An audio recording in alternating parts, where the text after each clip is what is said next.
বাঁচাও, হেল্প!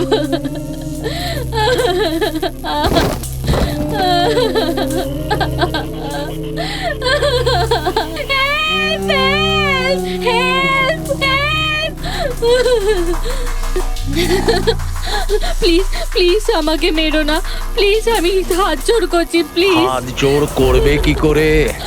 তোমার হাত তো বেঁধে রাখা। আমি তোমার কি ক্ষতি করেছি?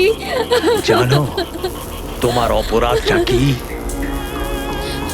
তোমার অপরাধটা হলো তুমি খুব ভালো, ভীষণ সুন্দরী।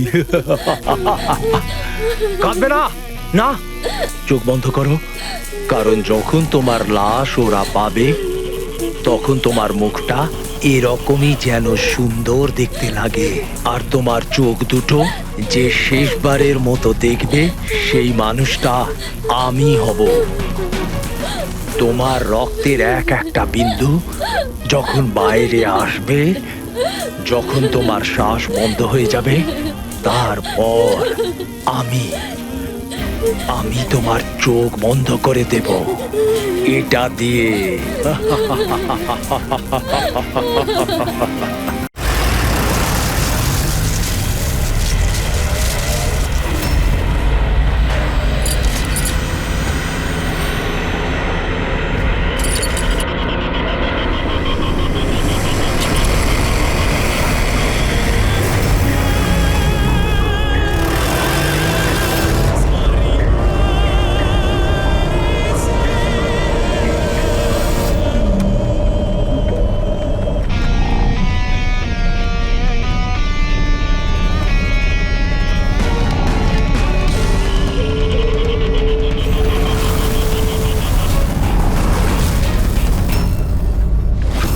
দিলীপ বাবু এখনো বিয়ে টিয়ে করেননি নাকি?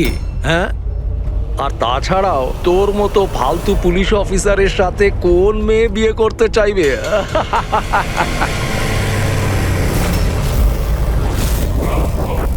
কি হলো রে, চুপ করে গেলি কেন?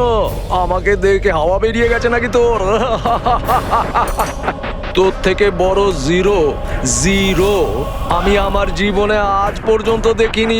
কাতিয়া, নিজের মুখটা একটু বন্ধ কর। তুই জানিস দিলীপ স্যারের পুলিশ ফোর্সে কত সম্মান আছে? ভীষণ ভালোভাবে সেটা জানি, কতটা সম্মান আছে। কি রেগে গেছিস আমার উপর? মারবি আমাকে? হ্যাঁ হ্যাঁ, মার আমাকে, মার দেখি। ভয় পাচ্ছিস কেন? আমাকে তো বাঁধা আছে, তোর হাত তো খোলা, দেখি কত সাহস। এই দেখাবো তোকে। এই হাবিলদার,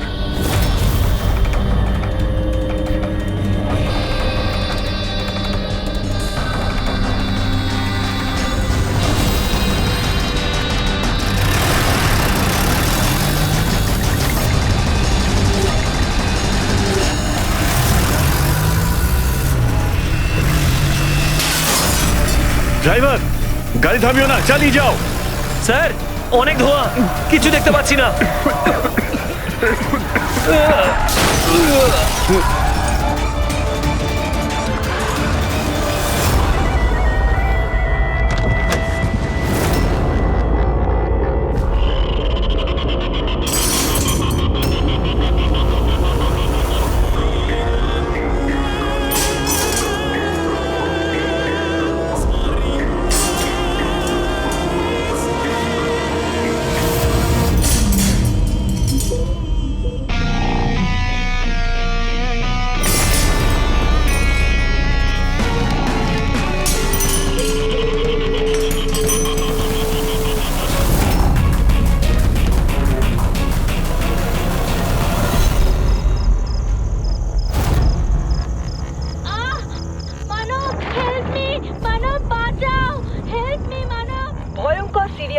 কাতিয়া জেল থেকে পলাতক।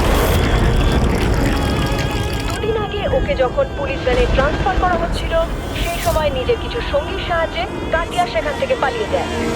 পুলিশ সকলের উদ্দেশ্যে জানিয়েছে সবাই যেন সচেতন থাকে এবং সজাগ থাকে। দরজা এবং জানলা ভালোভাবে বন্ধ রাখবেন। কাতিয়ার উপর রয়েছে 17টি খুনের অভিযোগ, আর ওর বিশেষত্ব হলো মার্ডার করার আগে ও একটি গান গায়। এই আলো চলে গেল কি করে?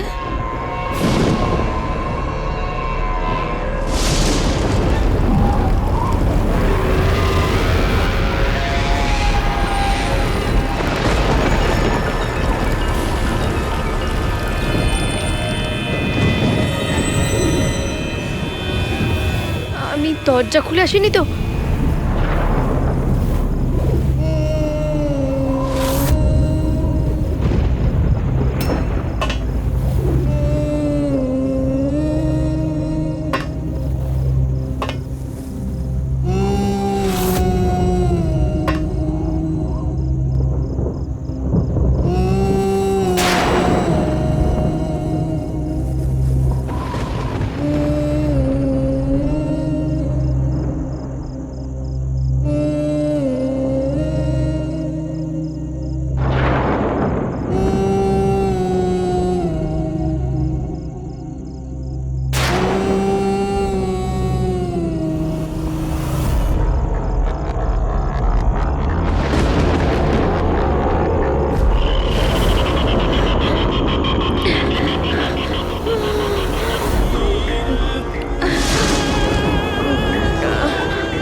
খুব আজবভাবে মারা হয়েছে।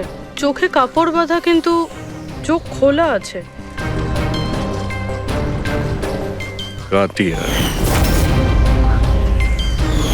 এইভাবে শুধু একটাই লোক খুন করে, কাতিয়া। দুদিনও হয়নি ও পুলিশ ভ্যান থেকে পালিয়েছে, এর মধ্যেই দুটো খুন করেছে ও। একটাই মেয়েটার, আর একটা পুনেতে। এই কাতিয়া যে 17টা খুন করেছে, একদম সেম ভাবেই করেছে। ভিকটিমের হাত বেঁধে দেয়, গলা কেটে দেয়, আর চোখ খোলা থাকে, যাতে মারা যাওয়ার আগে ভিকটিম নিজের ভয়ানক মৃত্যু নিজে দেখতে পারে। আর তারপরে চোখ দুটো বেঁধে দেয়। হ্যাঁ স্যার, এর আগেও যখন ওকে গ্রেফতার করা হয়েছিল, তখনও একটা মেয়েকে টর্চার করছিল। হেল্প! হেল্প! প্লিজ কেউ বাঁচাও!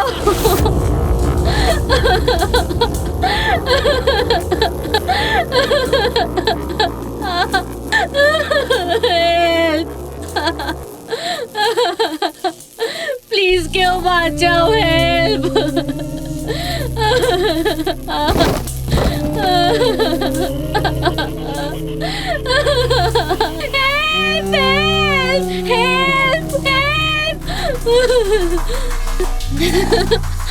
প্লিজ প্লিজ আমাকে মেরো না, প্লিজ, আমি হাত জোড় করছি, প্লিজ। হাত জোড় করবে কি করে? তোমার হাত তো বেঁধে রাখা। আমি তোমার কি ক্ষতি করেছি? জানো তোমার অপরাধটা কি? তোমার অপরাধটা হলো তুমি খুব ভালো, ভীষণ সুন্দরী। কাঁদবে না, না, চোখ বন্ধ করো। কারণ যখন তোমার লাশ ওরা পাবে, তখন তোমার মুখটা এরকমই যেন সুন্দর দেখতে লাগে। আর তোমার চোখ দুটো যে শেষবারের মতো দেখবে, সেই মানুষটা আমি হব। তোমার রক্তের এক একটা বিন্দু যখন বাইরে আসবে, যখন তোমার শ্বাস বন্ধ হয়ে যাবে, তারপর আমি তোমার চোখ বন্ধ করে দেব এটা দিয়ে।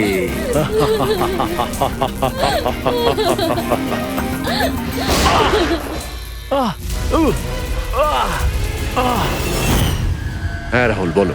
স্যার, আমাদের কফি খেতে যাওয়ার কথা ছিল। পিক করতে যখন আমি এখানে এলাম, ঘরের বেল বাজালাম, কিন্তু বাজলো না। বাড়ির দরজা খোলা দেখে আমি ভেতরে চলে এলাম। এসে দেখি মালিনী। স্যার, বেলটা বাজবে কিভাবে? বাড়ির ইলেকট্রিসিটি কাটা রয়েছে, তাও মিটার বক্স থেকে। এবার খুনিকে খোঁজা শুরু করব কিভাবে? সেখান থেকেই যেখান থেকে কাতিয়া ভ্যান থেকে পালিয়েছিল, কোনো না কোনো প্রমাণ তখন অবশ্যই পাবো। আর ও পালিয়েছে যখন নিজের বাড়ির সঙ্গে যোগাযোগ তো করবেই। চলো দেখা যাক। স্যার এটা সেই জায়গাটাই যেখানে স্মোক বম ফেলা হয়েছিল। আর আমাদের গাড়িটা এখানে এসে থেমেছিল স্যার। গাড়ি এখানে প্রথম থেকেই অপেক্ষা করছিল ভ্যান আসার জন্য। Yes sir. তার মানে স্যার ওরা জানতো যে কাতিয়াকে কখন এখানে আনা হবে। একদম স্যার। আর পুরো প্ল্যানিং এর সাথে আক্রমণ করা হয়েছিল। আচ্ছা, তোমরা এই ভ্যানটা সেন্ট্রাল জেল থেকে নিয়ে আসছিলে না? Yes, sir. মানে এই দিক থেকে? হ্যাঁ।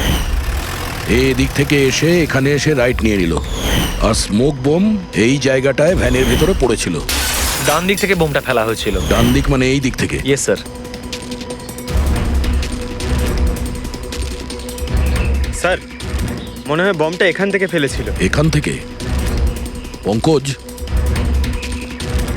যেখানে তুমি দাঁড়িয়ে আছো ওখান থেকে এই রাস্তাটা নজরে আসছে? না স্যার।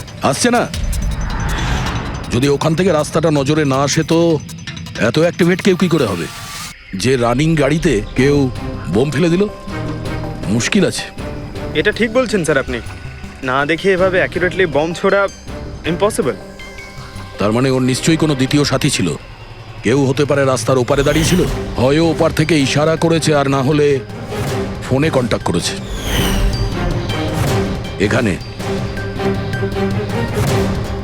এখান থেকে এই জায়গাটাও দেখা যায় আর এই রাস্তাটাও দেখা যায়। যে ইশারা করেছিল সে নিশ্চয়ই এখানে ছিল। এখানেই ও ছিল।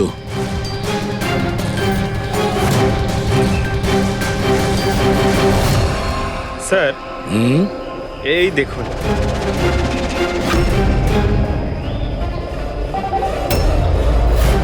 এখানে কেউ দাঁড়িয়ে ছিল স্যার, পান মশলা খেয়েছে। এখানে আরো প্যাকেট আছে, তুলে নাও এগুলো। পঙ্কজ, এই পান মশলার প্যাকেটগুলো ডক্টর সালুকের কাছে পাঠিয়ে দাও। হতে পারে এই প্যাকেটের জন্যই এই লোকটাকে আমরা পেয়ে যাব, আর ওই লোকটার জন্যই হতে পারে আমরা কাতিয়া পর্যন্ত পৌঁছে যাব। কাতিয়া কাতিয়া কাতিয়া, কান পচে গেল কথাটা শুনে। কাতিয়ার বোন বলে কি সারা জীবন ওর পাপের বোঝা বলবো? কেউ আমার সাথে সম্পর্ক রাখে না, আমাকে বিয়েও করতে চায় না। ঠিকই তো, এক খুনির বোনকে কেউ কেন বিয়ে করবে? আরে আরে আরে ম্যাম, আপনি কোথায় যাচ্ছেন? স্যার স্যার, বললাম তো ওখানে কেউ নেই। শান্ত হও, সব জানতে পারা যাবে।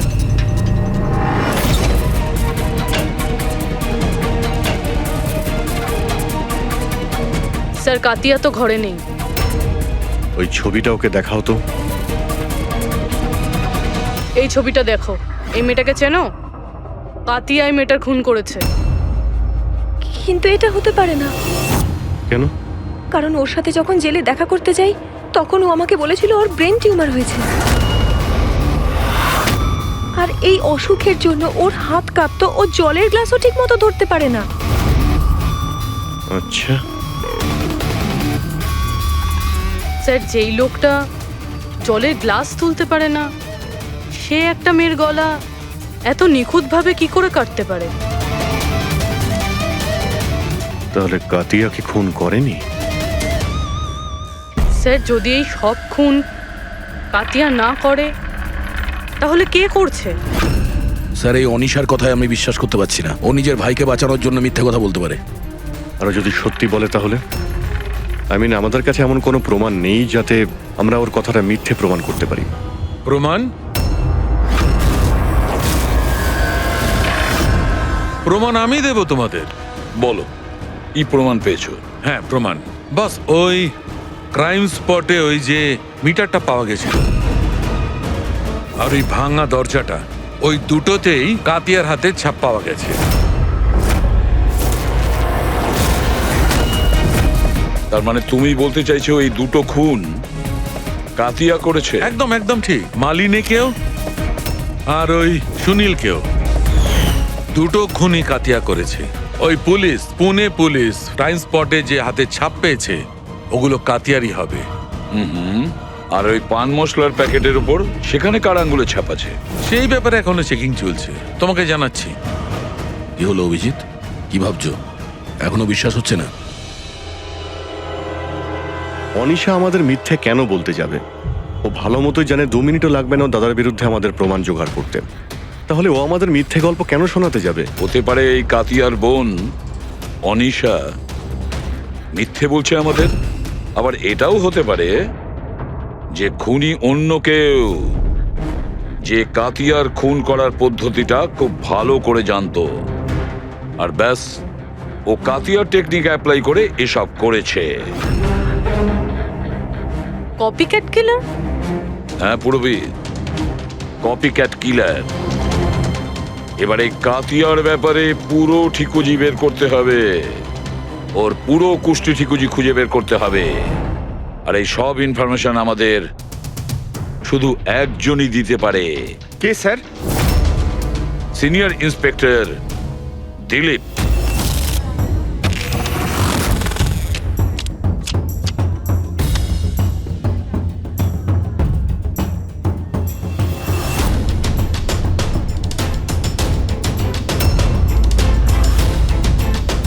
ভাগ্যটাই যদি ধোঁকা দেয় তাহলে কি করব? খুব বাজে তাস পেয়েছো, মনে হচ্ছে ভাগ্যটা মন্দার দিকে। এখন পুলিশ ফোর্সে আমার থেকে মুখ ঘুরিয়ে নিল, যার জন্য 30টা বছর নিজের জীবন দিয়েছি। তার ভাগ্য ভালো আর খারাপ দিয়ে কি হবে? মানুষ তার ভাগ্য নিজেই তৈরি করে। Senior inspector Dilip. ACP sir. আর আপনি এখানে কিভাবে স্যার? এই জায়গাটা আপনাকে শুট করে না স্যার। তুমি জানো তো আমি এখানে কেন এসেছি? জানি স্যার, কিন্তু আমি আপনাকে কোনো সাহায্য করতে পারবো না কাতিয়াকে ধরতে। দিলীপ, আমি জানি যে তুমি হতাশায় ভুগছো পুলিশ থেকে সাসপেন্ড করার পর। হতাশা? হতাশা খুবই ছোট একটা শব্দ। সমস্ত জীবনটা আমি পুলিশ ফোর্সকে দিয়েছি স্যার। আর কি দিয়েছে পুলিশ ফোর্স আমাকে? আমার যোগ্যতাকে সন্দেহ করেছে। ওরা ভুলে গেছে আমি সেই যে প্রথম কাতিয়ার মতন খুনিকে ধরেছিল। এবার দ্বিতীয় সুযোগ এসেছে তোমার নিজের হারানো সম্মান ফিরে পাওয়ার জন্য। দিলীপ, আমরা একসাথে মিলে কাতিয়াকে ধরবো। বলো রাজি?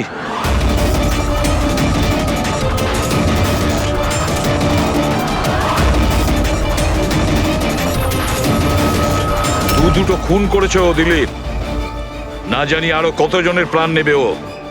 আর এই সব কটা মৃত্যুর জন্য তুমি দায়ী থাকবে দিলীপ, তুমি। কারণ তুমি প্রস্তুত নও কাতিয়াকে ধরার ব্যাপারে হেল্প করতে চাইছো না বলে। মনে রেখো, কাতিয়া আর দ্বিতীয়বার খুন করবে না স্যার। আমার তুরুপের টেক্কা আমি পেয়ে গেছি। Good bye sir.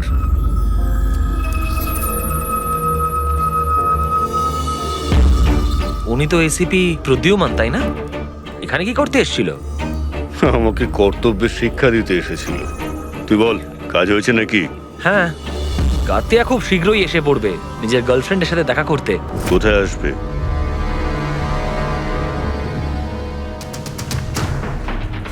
বা দিলীপ, এখনো হার মানছো না? এখনো কাতিয়াকে ধরার চেষ্টা করছো?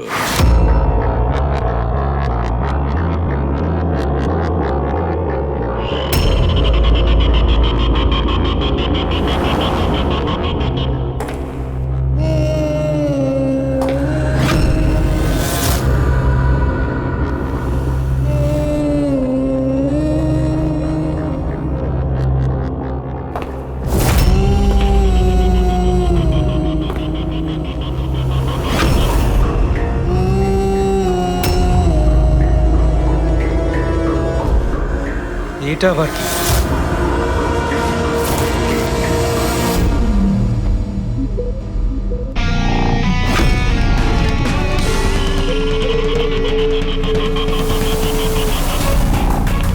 কে কে কে তুমি?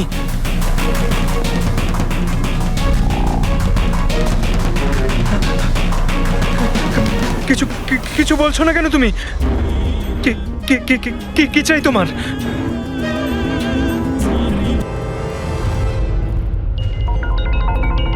দীপা, সত্যি তুমি এতটা ইরেসপন্সিবল কি করে হলে? স্টাফ রুমে মোবাইল ফেলে গেছো? ওহো বাবা, হয়ে যায় কখনো কখনো, তাতে তো রেগে যাওয়ার কি আছে?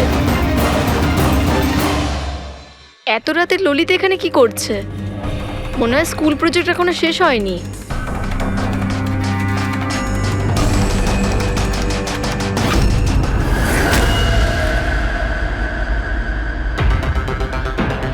ঠিক সেই রকম গলা কাটার সেই দাগ, খোলা চোখে পট্টি, আর এই হাতে দড়ি বাঁধার দাগ, এটা নিশ্চয়ই কাতিয়া করেছে।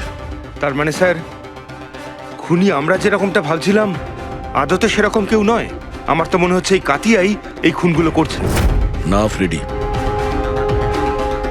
কিন্তু স্যার, এই সুনীল, মালিনী আর এখন এই ললিত, এদের একে অপরের সঙ্গে কি সম্পর্ক? প্রয়োজন নেই নিজেদের মধ্যে সম্পর্ক রাখার, কারণ এই কাতিয়া যে কোনো কাউকে কোনো কারণ ছাড়াই কোনো ভাবনা চিন্তা না করেই মেরে দেয়। স্যার আসুন। স্যার, ইনি এখানকার ওয়াচম্যান। ইনি বলছিলেন যে পুরো স্কুল খালি হয়ে গেছিল ললিত ছাড়া, আর ব্যাস এনারা দুজন এসেছিলেন। ও, তার মানে এই কাতিয়া গেট দিয়ে ভেতরে আসেনি, অন্য কোনো রাস্তা দিয়ে ভেতরে এসছে। কিন্তু স্যার, ক্লাসে আসার কোনো অন্য রাস্তা নেই। তাহলে হতে পারে ও অন্য কোনো রাস্তা বানিয়ে নিয়েছে।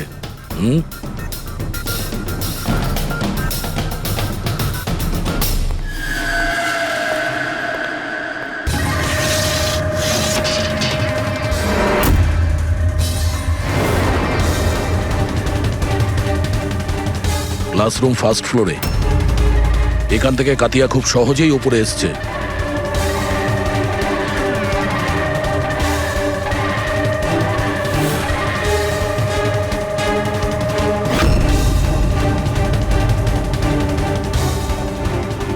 স্যার, হ্যাঁ, বাইরে পানওয়ালাটার সাথে কথা বললাম, বললো যে 2 ঘন্টা আগে নাকি কাউকে পেছনের রাস্তা দিয়ে স্কুল কম্পাউন্ডে ঢুকতে দেখেছে ও। ওর চেহারার আর কোনো বর্ণনা দিয়েছো? স্যার, কাতিয়ার ফটো দেখিয়েছিলাম কিন্তু চিনতে পারেনি। কিন্তু বলছিল স্যার, যে লোকটা এখানে এসেছিল সে লাল রঙের একটা ময়লা শার্ট পরেছিল।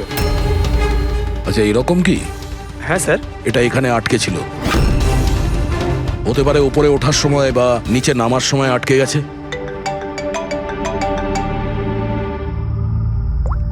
হ্যাঁ অভিজিৎ, কি? ঠিক আছে, হ্যাঁ আমাকে আপডেট দিতে থেকো। কি হয়েছে স্যার? ওই যে পান মশলার প্যাকেটগুলো পেয়েছিলাম আমরা রাস্তার ওপর, ওতে অনিশার আঙুলের ছাপ আছে। তুমি জানো এটা কোথা থেকে পেয়েছি আমরা? তুমি জানবে নিশ্চয়ই। আর তুমি এটাও জানো নিশ্চয়ই এখানে কার আঙুলের ছাপ রয়েছে। হ্যাঁ, মিথ্যে বলেছিলাম আপনাদেরকে। গিয়েছিলাম ওখানে সাহায্য করতে, যাতে ও ভ্যান থেকে পালাতে পারে। তুমি জানো এটা কত বড় অপরাধ? কাজটা ঠিক হোক বা ভুল, আফটার অল তো আমার দাদা। ওর ব্রেন টিউমারের কথাটা আমাকে যখন বলল, আর সেই সাথে বলল জীবনের শেষ দিনগুলো ও জেলে কাটাতে চায় না, তখন খুব কষ্ট হলো। তো তুমি ওখানে চলে যাও ওকে বাঁচানোর জন্য। তুমি পুলিশ ভ্যানে আক্রমণ করাও। আমি ওখানে গিয়েছিলাম ঠিকই, কিন্তু সত্যিটা হলো আমি গিয়ে যে কিছু করব তার আগে অন্য কেউ ওকে ওখান থেকে নিয়ে যায়।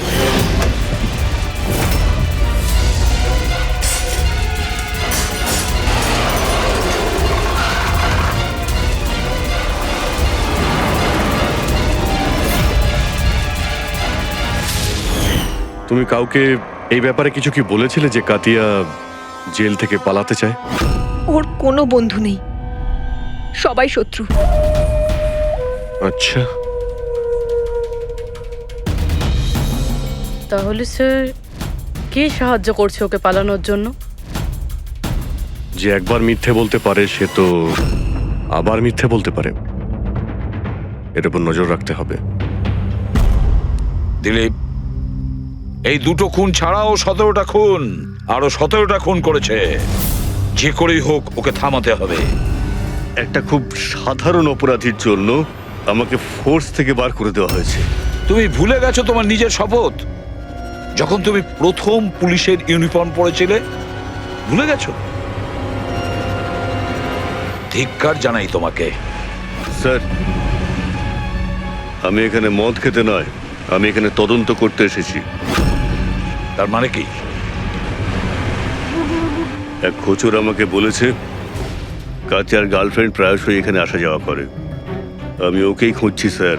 আমি সন্দেহ করছি যে কাতিয়া আসল খুনি নয়, এ কোনো কপিক্যাট কিলার যে কাতিয়াকে নকল করছে। মানে কপিক্যাট কিলার? হ্যাঁ দিলীপ, স্যার একটা উপায় আছে এই ধরনের নকল খুনিকে ধরার। কি? একটা ব্যাপার আছে যেটা শুধু আমি আর কাতিয়া জানি স্যার, মিডিয়া জানে না স্যার। কাতিয়া প্রত্যেকটা খুনের পর পরিষ্কার করে স্যার, আর প্রত্যেকটা খুনের পর ও স্নানও করে স্যার। এই কথাটা কেউ জানে না স্যার, শুধু আমি আর কাতিয়াই জানি sir. Fantastic, fantastic. Hello Abhijit,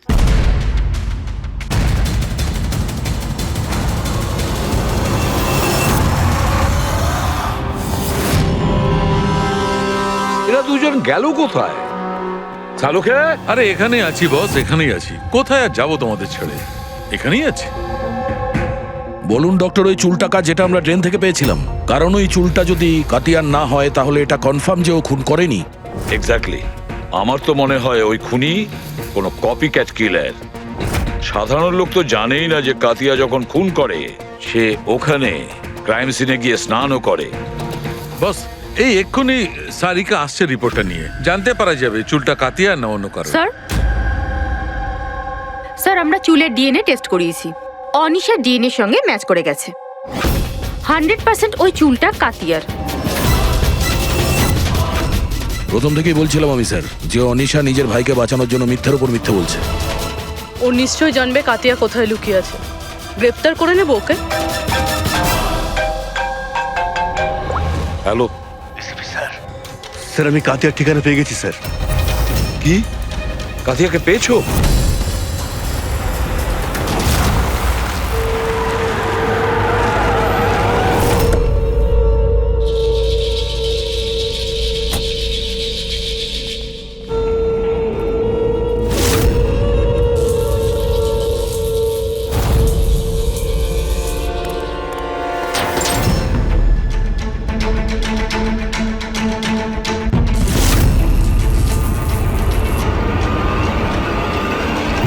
sir গুলি চালাবেন না স্যার। স্যার আমি। কাতিয়া কোথায়? ওইদিকে।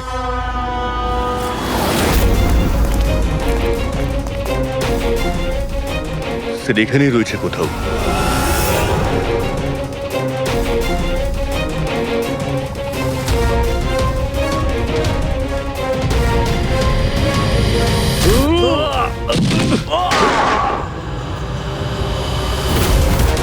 দিলীপ তুমি ঠিক আছো তো?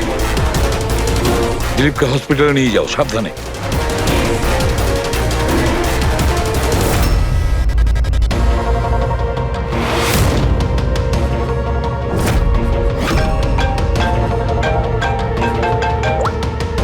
হ্যাঁ সালুকে বলো। হোয়াট? কাতিয়া খুনি নয়? যদি কাতিয়াই খুনি ছিল তাহলে ওর লাশ এখন আপনার সামনেই রয়েছে, তাও আপনি বলছেন যে কেসটা শেষ হয়নি। হ্যাঁ তবুও আমি বলছি কেসটা শেষ হয়নি। কেস শেষ হয়নি না। খুনি কাতিয়া নয়, অন্য কেউ। এক্স্যাক্টলি। এই 3টে খুনি এ করেনি, অন্য কেউ করেছে। স্যার আমরা ওই চুলের স্যাম্পলগুলো চেক করেছিলাম যেগুলো আপনারা ক্রাইম সিন থেকে পেয়েছিলেন। ওই চুলগুলো থেকে আমরা মাইগ্রেন, মাথার যন্ত্রণার ওষুধ পেয়েছি। এমন মাথার যন্ত্রণা যেগুলো ব্রেন টিউমারের রোগীদের হয়ে থাকে, তাদেরই দেওয়া হয়। তার মানে কাতিয়ার বোন অনিশা সত্যি বলছিল, কাতিয়ার আগের থেকেই ব্রেন টিউমার ছিল। হ্যাঁ স্যার, আমরা এর এমআরআই করেও চেক করেছি। এমন টিউমার ছিল যাতে ওর হাত কাঁপতো। একদম। আর সেই জন্যে যেভাবে ক্লিন কাট আছে গলার উপরে, সেটা এই লোকটি করতেই পারবে না। এ এত পরিষ্কার করে গলা কাটতেই পারবে না। কিন্তু স্যার আক্রমণের সময় তো এর হাতে ছুরি বাঁধা ছিল, তাই না? পুরবি হয়তো ওই সময় ওর হাতে ছুরি বাঁধা ছিল, তবুও তো ওর হাত কাঁপতো, তাই না? আর হাত কাঁপলে আঘাতও তেড়া বেঁকা হতো, সরল রেখায় হতো না। হতে পারে ওই ছুরিটা ওর হাতে বাঁধা ছিল এই জন্যই যে ওই ছুরিটা পড়ে যেন না যায়। যদি এই খুন কাতিয়া না করে থাকে তাহলে ওর চুল আর আঙ্গুলের ছাপ ক্রাইম সিনে আসলো কিভাবে? ক্রাইম সিনে আসলো কিভাবে? কেন? কি উদ্দেশ্য থাকতে পারে এই কপিক্যাট কিলারের খুন করার জন্য? স্যার এই তিনজন ভিকটিমের মধ্যে কোনো সামঞ্জস্য নেই, কিছুই কমন নেই। আর এই সুনীল, ও তো থাকতোই অন্য শহরে, পুনেতে। হ্যাঁ স্যার, না তো এদের স্কুল কলেজ এক, না তো কাজ। একজন ইঞ্জিনিয়ার, একজন সিএ। এই সোশ্যাল মিডিয়াতে কি তুমি দেখেছো যদি কোনো কমন ফ্রেন্ড থাকে? স্যার কোনো কমন ফ্রেন্ড নেই, চেক করেছি আমি। কিন্তু স্যার খুনি এই তিনজনকেই কেন টার্গেট করেছিল? সেটাই তো। কেন? স্যার ডেকেছিলেন আমাকে? হ্যাঁ রাহুল, এসো। এই ফটো দুটো ভালো করে দেখো। এ সুনীল আর এ ললিত, এদের দুজনের মধ্যে কাউকে তুমি চিনতে কি? একটু মন দিয়ে দেখো, মনে করো। না স্যার। কিন্তু কেন? আমি সন্দেহ করছি এই দুজনকে খুন, মানে সুনীল আর ললিতকেও খুন মালিনীর খুনই করেছে। কারণ আমাদের মনে হলো হয়তো তুমি জানবে যে মালিনীর কি এদের সঙ্গে কোনো কানেকশন ছিল। স্যার যদি কোনো কানেকশন থেকেও থাকে আমি বলতে পারবো না। তার মানে? কারণ মালিনীকে আমি অত ভালো করে চিনতাম না। 10 বছর আগে একটা পিকনিকে দেখা হয়েছিল, তারপরে আমাদের কোনো টাচ ছিল না। তারপর আমি ওর ছবির সাহায্যে সোশ্যাল মিডিয়াতে আইডি সার্চ করলাম আর ওকে রিকোয়েস্ট পাঠালাম। আমাদের সেদিন কফি শপে যাওয়ার কথা ছিল, কিন্তু এটা দেখুন, 10 বছর পুরনো পিকনিকের ফটো এখনো আমার ফোনে আছে। আচ্ছা, এটা কিনা ড্যাম না লোনাওয়ালাতে? হ্যাঁ স্যার। কিলা ড্যাম, লোনাভলা? Sir 1 minute.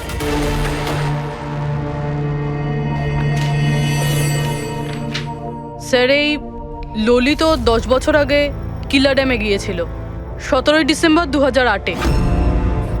আমিও তো এই ডেটটাতেই ওখানে গেছিলাম।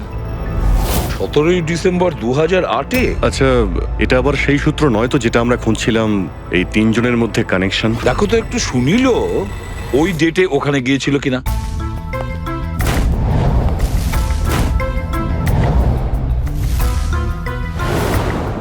হ্যাঁ স্যার, এই সুনীলও গেছিল ওই নিজের কলেজের বন্ধুদের সাথে, ঠিক ওই তারিখেই ওই জায়গাতেই।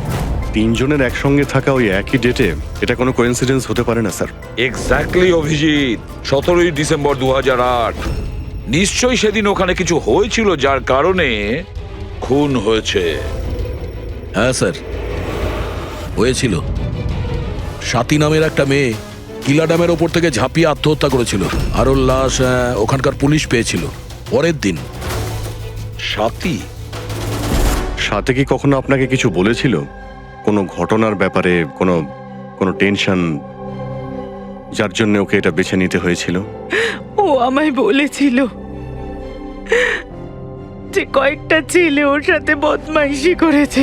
আমি ওকে তখনই বললাম যে তুই বাড়ি ফিরে আয়, কিন্তু ও আসেনি। আর তারপরের দিনই ও ছেলেগুলোর ব্যাপারে কিছু বলেছিল? না, আমি অনেকবার জিজ্ঞেস করেছিলাম, কিন্তু ও আমায় বলেনি। দেখুন, এই যে খুন হচ্ছে এগুলো, এতে স্বাতীর মৃত্যুর সঙ্গে কোনো না কোনো সম্পর্ক রয়েছে। খুনি যেই হোক না কেন, সে স্বাতীর মৃত্যুর প্রতিশোধ নিচ্ছে 10 বছর পর। কিন্তু স্বাতীর মৃত্যুর প্রতিশোধ কে নেবে? আমি ছাড়া ওর তো আর কেউ নেই। হয়তো ওর বয়ফ্রেন্ড? না, আর যদি কেউ থাকতো আমায় অবশ্যই বলতো। কোনো আত্মীয় স্বজন বা? এখানে তো পাশেই একটা অনাথ আশ্রম আছে, স্বাতী প্রায়ই ওখানে যেত অনাথ বাচ্চাদের রাখি পরাতে। ওদেরকে ভাই বলে ডাকতো। স্বাতীর মৃত্যুর পর একটা ছেলে এখানে এসেছিল, খুব কষ্ট পেয়েছে ও। কে ছিল সে, আপনি বলতে পারবেন তার ব্যাপারে? এত বছর পরে আমি ওর মুখ বা নাম তো বলতে পারবো না, আর তারপরে ও আর কখনো আসেও নি। আচ্ছা, কি কি কথা হয়েছিল আপনার মনে আছে? ও শুধু এটাই বলছিল যে ঘটনার দিন স্বাতী ওকেও ফোন করেছিল, সব কিছু বলেছে ওকে, আর ও স্বাতীকে আত্মহত্যা করা থেকে আটকাতে পারেনি। স্বাতীর ধর্ম দাদা, আচ্ছা সালুকে একটু তাড়াতাড়ি বলবে? হ্যাঁ হ্যাঁ, 1 মিনিট। জানতে পেরেছি বস, দুটো জিনিস জানা গেছে যাতে করে এই কেসটা বদলে যেতে পারে। প্রথমত হলো এর পেটের মধ্যে আমি দুধ আর ব্রেডের ট্রেসেস পেয়েছি। হ্যাঁ, তাহলে হতে পারে মৃত্যুর আগে দুধ আর ব্রেড খেয়েছিল। এর থেকে কেসের মোড় ঘুরবে কি করে? আরে ভাই, দয়া, আশ্চর্যের ব্যাপার হলো এটাই যে ও মারা যাওয়ার আগে নয়, বরং লাস্ট 3 দিন ধরে এই লোকটা শুধু এই দুটো জিনিসই খাচ্ছিল, এগুলো ছাড়া আর কিচ্ছু নয়। অসুস্থ ছিল, ডক্টর হয়তো এইসবই খেতে বলেছে ওকে। পুরবি এ রোগী তো বটে, কিন্তু ব্রেন টিউমারের রোগী। এ অন্য কিছু খেতে তো পারতো, এ তো পেটের রোগী নয় বস। তবে সব সময় দুধ আর রুটি কেন? আর দ্বিতীয় সূত্র কি পেয়েছেন আপনি? দ্বিতীয়ত এর এই দেখো নখের মধ্যে কিছু একটা লেগে আছে না বসের? নখের মধ্যে থেকে আমি অনেক ময়লা আর রক্তের চিহ্ন পেয়েছি। ওর নখগুলো দেখে আমার মনে হচ্ছে যে ও কোনো জায়গা আঁচড়াচ্ছিল। এই দেখো, নখে রক্তও লেগে আছে। মানুষ এরকম খারাপ ভাবে নখ দিয়ে আঁচড়ানোর চেষ্টা করে তখনই যখন সে কোনো বদ্ধ জায়গা থেকে প্রাণপণ বেরোনোর চেষ্টা করে। হ্যাঁ স্যার, তার মানে এই কাতিয়াকে কোথাও ধরে রাখা হয়েছিল, আর সেই কারণেই ওর পেটের মধ্যে দুধ আর ব্রেড পাওয়া গেছে। হতে পারে, নিশ্চয়ই হতে পারে দয়া। আর সেই জন্য আমরা ওই 3 জনের মৃত্যুর পর জানতে পেরেছি। এটা হয়নি তো আবার যে ওকে বন্দি করে রেখেছিল সেই এর মাথার চুল আর হাতের নখ রেখে দিয়েছিল আমাদের জন্য, আমাদের বিভ্রান্ত করার জন্য। খুব ভালো প্ল্যান করেছিল স্যার অপরাধী। প্রথমে 3টে খুন করেছে, তারপর কাতিয়াকে বন্দি দশা থেকে মুক্তি দেয় যাতে ওই খুনের অপরাধে এই কাতিয়া ধরা পড়ে। আর এই সব কিছু ওই সাথীর খুনের প্রতিশোধ নেওয়ার জন্য। 1 মিনিট। বস, নখের মধ্যে যে ময়লা ছিল তাতে কালো বালি, ইঞ্জিন অয়েল, আয়রন অক্সাইড পাওয়া গেছে। আমরা যেখানে কাতিয়াকে পেয়েছিলাম স্যার, ওই এলাকাতেই পাশে একটা বিচ আছে স্যার, যেখানে কালো বালি আছে স্যার। আর ওর খুব কাছে একটা শিপিং ইয়ার্ডও আছে।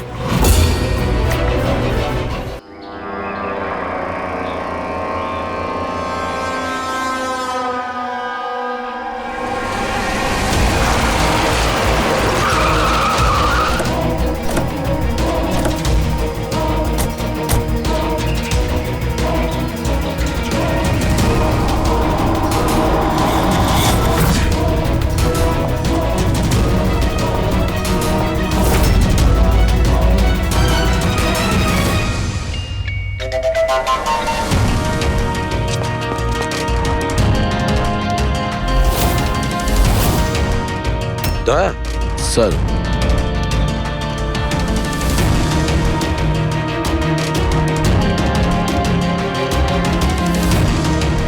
কাতিয়া, মনে হচ্ছে কাতিয়াকে এখানেই বন্দি করে রেখেছিল। এটা কি?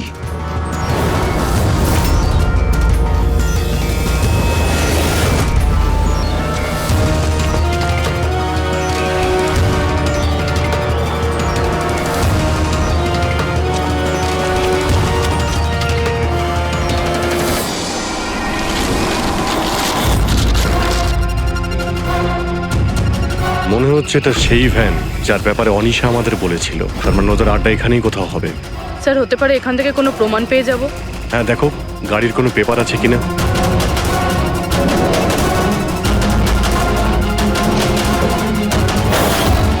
ও নো, বুম! পালাও এখান থেকে।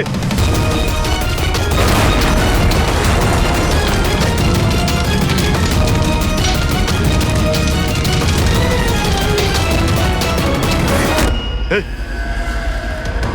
এই, এই, দাঁড়া! এই দাঁড়া! দাঁড়া বলছি, দাঁড়া! কোথায় পালাচ্ছিলি? হ্যাঁ,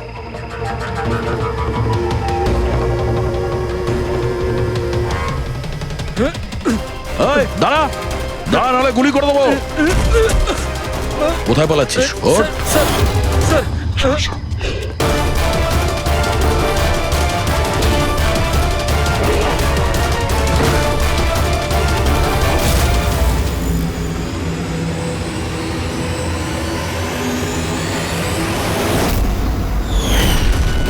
সিনিয়র ইন্সপেক্টর দিলীপ, সাথীর ধর্ম ভাই, যাকে ও ফোন করেছিল। হ্যাঁ, বোন ছিল আমার। যেদিন ও আমাকে ওই তিনজনের নাম বলল, আমি কথা দিয়েছিলাম ওকে যে আমি ওদের থেকে এক একটা হিসেব নেব, কিন্তু পরের দিনই ও আত্মহত্যা করে। তুমি একজন পুলিশ অফিসার, আইনের সাহায্য তুমি ওকে শাস্তি দিতে পারতে। তোমার কি মনে হয় আমি চেষ্টা করিনি? গত 10 বছর ধরে আমি একটাই চেষ্টা করে যাচ্ছি যে আইনগতভাবে ওদের শাস্তি দেওয়ানোর, কিন্তু কেউ এগিয়ে আসেনি। এভাবে আমি সফল হলাম। এবার সাফল্যটা কোথায় আসলো তোমার দিলীপ? একজন পুলিশ অফিসার থেকে খুনি হয়ে গেছো তুমি। খুনি। অন্তত চেষ্টা তো করেছি আমি। যেদিন কাতিয়াকে ওই ট্রান্সফার করছিলাম সেদিনকে আমি ওকে কিডন্যাপ করাই। ওই তিনজনকে হত্যা করার পর আমি কাতিয়াকে ছেড়ে দিই, যাতে কেউ আমাকে সন্দেহ না করে। আমি জানতাম যে ও বদলা নিতে নিশ্চয়ই আসবে, আমার উপর অ্যাটাক নিশ্চয়ই করবে, আর ও সেটা করলো। তারপরে যা কিছু ঘটেছে আপনাদের সামনেই ঘটেছে। আমার প্ল্যান পারফেক্ট ছিল। ওর ব্রেন টিউমারের জন্য সমস্তটা গন্ডগোল হয়ে গেল। তুমি ফোর্সে ছিলে, এটা তো অবশ্যই জানতে যে আজ নয়তো কাল আসামি ধরা পড়েই। গত 10 বছর ধরে আমি বোনের হাতে রাখি পরিনি। অ্যারেস্ট হওয়ার কোনো দুঃখ নেই আমার। রাখির সম্পর্ক আর রাখির বন্ধন দুটোর গুরুত্বকেই আমি সম্মান করি, কিন্তু আরো একটা কর্তব্য আছে, ইউনিফর্মের মর্যাদা রাখা। নিজের দেশের প্রতি যে কর্তব্য, সেই কর্তব্য তুমি ভুলে গিয়েছিলে। তুমি পুলিশ অফিসার হওয়া সত্ত্বেও 3টে খুন করার অপরাধের কি শাস্তি, সেটা তো তুমি খুব ভালো রকম জানো।